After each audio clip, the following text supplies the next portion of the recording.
Hello everyone, and welcome to the course on communicating climate change and health. I'm Connie Rosa Renouf. I'm at the Center for Climate Change Communication at George Mason University. And before we get into the course content, I want to give you a little background on myself so that you understand how it is that I came to be working on communicating climate and health. I studied health communication when I was in grad school with the intention of going to Africa after I finished school and working in international development campaigns. But I never did that. After grad school, I became a professor and married and had children. And in the early 1990s, I left a tenured position to stay home with kids, in part because I was dissatisfied that I felt like I wasn't having enough of an impact on the larger world. And so I stayed home with kids for a decade and was largely content with that decision. Sometimes I really missed it, but for the most part I was happy at home with my children. And then something happened in around 2004 that changed everything, which was that my son, who was then maybe 8 years old, was taken with a friend by the friend's mother to see the disaster film The Day After Tomorrow, which is about climate change. And those of you who are familiar with the film will know that it is a highly unrealistic representation of the impacts of climate change. But my son came home from that film terrified. And I didn't know enough about climate change to really be able to reassure him that this representation was really false.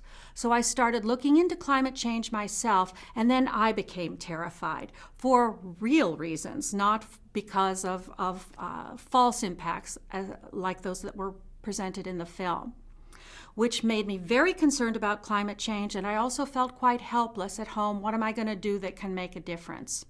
And at that point, I really regretted having left the university. In 2007, I was contacted out of the blue by Ed Maybach, who had gone through the same graduate program that I went through at Stanford and was also interested in health communication, and he had come to recognize this as such a huge public health threat that he was changing his research focus from public health to communicating climate change and health. And he had heard through the grapevine that I was very worried about climate change and that I was ready to go back to work.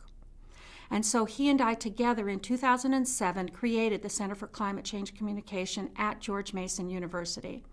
And since then, we have been collaborating with Tony Leiserowitz here at Yale, who has a similar center, the Yale Program on Climate Change Communication. The three of us started working together in 2007. It was just the three of us.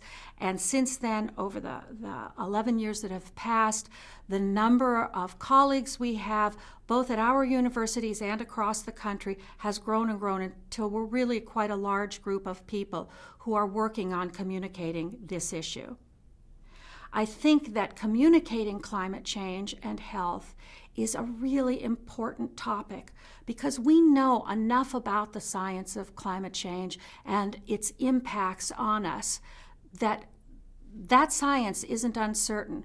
Where our problem lies at this point is not in understanding more about climate change, but it's in getting the public to understand that so that we have an issue public who will demand from legislators and policymakers that we take action. And we really need to do this urgently now because we are running out of time. So I hope to help you in this course figure out how best to communicate with your specific audiences about climate change in a way that they know what to do, both to protect themselves and to advocate for change in their communities to get us headed in the right direction.